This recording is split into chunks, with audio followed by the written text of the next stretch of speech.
மகேஷ், இந்து முன்னணி மாநில நிர்வாகக்குழு உறுப்பினர். திமுக அப்படின்னு சொன்னால் ஹிந்தி விரோத கட்சி. எப்பயும் அவங்க அதை மாற்றவில்லை, மாற்றிக்கவில்லை. ஆனால் மாற்றிக்க வேண்டியவங்க யார்? நம்ம இந்துக்கள். ஓட்டு போட இந்துக்கள் தான் நம்ம உணரணும். இது உணரக்கூடிய தருவாய். தேர்தல் பிரச்சாரத்துக்கு சென்ற உதயநிதி அவங்க அந்த பிரச்சாரத்தில் அங்கே இருக்கிற மாலையை அணிவிட்டு குங்குமம் வைக்கிறாங்க. அடுத்த கடமை அந்த குங்குமத்தை அழிக்கிறார் உதயநிதி. காட்பாடியில் துரைமுருகன் பிரச்சாரத்துக்கு போகிறார். அங்கே அவருக்கு கோவிலில் குங்குமம் வச்சாங்க, விபூதி வச்சாங்க, உடனே அழிச்சார்.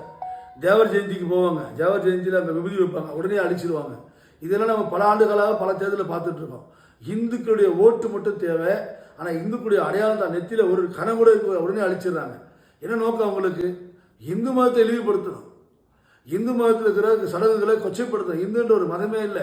இந்த ஹிந்து சனாதன தர்மத்தை டெங்கு மலேரியா கொசு போல ஒழிக்கணும்னு சொன்னவங்க தான் இந்த ஆட்சி அதிகாரத்தில் இருக்காங்க. இதை இந்துக்கள் உணர வேண்டும். கிறிஸ்மஸ் விழாவுக்கு போகிறாங்க, அங்கே சபையில் உட்காடுறாங்க, ப்ரேயர் பண்ணுறாங்க, கேக்கு ஊட்டிக்கிறாங்க, கேக்கு சாப்பிட்றாங்க. அரை மணி நேரம் ஒரு மணி நேரம் அந்த கிறிஸ்தவ மதத்துக்கு போய் சம்பந்தமாக கிறிஸ்மஸ் உரை நிகழ்த்துறாங்க. அலையலுயான்னு சொல்கிறாங்க சர்ச்சில். நான் கிறிஸ்தவன் சொல்கிறதுல பெருமை கொள்றேன்னு சொல்கிறார் உதயநிதி ஸ்டாலின். மசூதிக்கு போகிறாங்க, கஞ்சி குடிக்கிறாங்க, தொப்பி போட்டுக்கிறாங்க, அந்த தொப்பியை மணிக்கணக்காக வச்சுக்கிறாங்க. ஆனால் அங்கெல்லாம் இவங்களுக்கு அந்த திராவிட கொள்கையை ஏற்றுக்காதா? திராவிட, நான் பெரியார் பகுத்தறிவுவாதின்னு சொல்கிறேன். இவங்க மசூதிக்கும் சர்ச்சுக்கும் போனால் அங்கேயே அந்த மத விழாவை முழுமையாக அங்கே பங்கேற்கிறாங்க.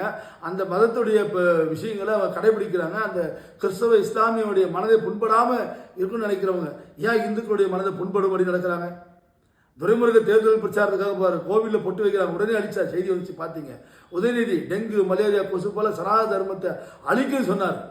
நம்ம பொன்முடி நம்முடைய சடங்குகளை நாமத்தையும் பட்டையும் கொச்சைப்படுத்தி பேசுகிறார். இந்துக்களாகி நாம் மறந்து விடக்கூடாது. இந்த திமுக ஹிந்து விரோத சக்தின்றதை நாம் உணர வேண்டும். ஓட்டு போகிறதுக்கு முன்னாடி நம்ம ஒரு முறை சிந்திக்க வேண்டும். தயவு கூர்ந்து உங்கள் பாதம் பண்ணிட்டு கேட்குறேன், பெரியவங்களை, இந்துக்களே, கோவிலுக்கு போகும் இந்துக்களை, சாமி கும்பிட இந்துக்களே, ஹிந்துன்னு சொல்லி பெருமைப்படக்கூடிய இந்துக்கள்